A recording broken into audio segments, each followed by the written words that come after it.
జాతీయ పసుపు బోర్డు ప్రధాన కార్యాలయం అయితే ఈరోజు ప్రారంభోత్సవానికి మొదలైపోయిందని చెప్పాలి. అన్ని ఏర్పాట్లు కూడా ఘనంగా నిర్వహించారు. అయితే మనతో పాటు పసుపు రైతులు కొంతమంది ఉన్నారు. అసలు వారు ఏమనుకుంటున్నారు, ఈ ప్రధాన కార్యాలయం ఏర్పాటు చేయడం వల్ల వాళ్ళు ఆల్రెడీ హర్షం వ్యక్తం చేస్తున్నారు. వారి మాటలోనే అడిగి తెలుసుకుందాం. నమస్తే సార్, మీ పేరు?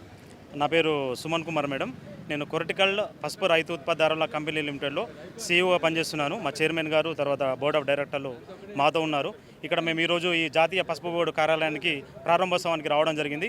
ఈ పసుపు బోర్డు ముఖ్యంగా రైతుల సమస్యల్ని పూర్తిగా నివారించడమే కాకుండా ఈ పసుపులో నూతన వంగడాలు తీసుకొచ్చి సాగు చేయించి దాని మీద పరిశోధనలు కొనసాగిస్తూ మార్కెటింగ్ అవకాశాలను సృష్టించడం, అదేవిధంగా పసుపులో మనకు వర్ణ పదార్థము కర్కుమిన్ అనే ఒక వర్ణ పదార్థం ఉంటుంది.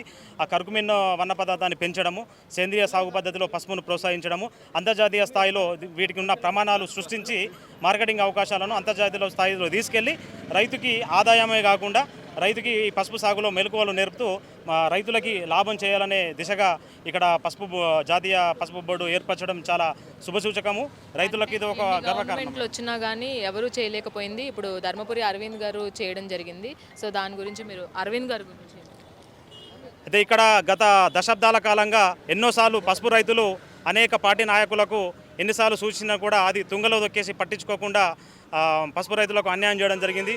ధర్మపురి అరవింద్ గారు ఎలక్షన్లో ఇచ్చిన హామీని తూచా తప్పకుండా పాటించి నిలబెట్టుకొని కేంద్ర ప్రభుత్వాన్ని ఒప్పించి నిజామాబాద్ జిల్లానే కాకుండా ఇటు చుట్టుపక్కల జిల్లాలు పసుపు పెద్ద మొత్తంలో సాగు చేస్తారు కాబట్టి ధర్మపురి అరవింద్ గారు ఒక రైతు కుటుంబం నుంచి వచ్చారు కాబట్టి ఆ సమస్యను పరిష్కరించి ఎలా అరవింద్ గారు చొరవ చూపి ఈ పసుపు బోర్డును ఏర్పరిచారు కాబట్టి వారికి మా తరపున ధన్యవాదాలు తెలియజేస్తున్నాము. Please subscribe to the channel and download the Politicos app from the links in the description.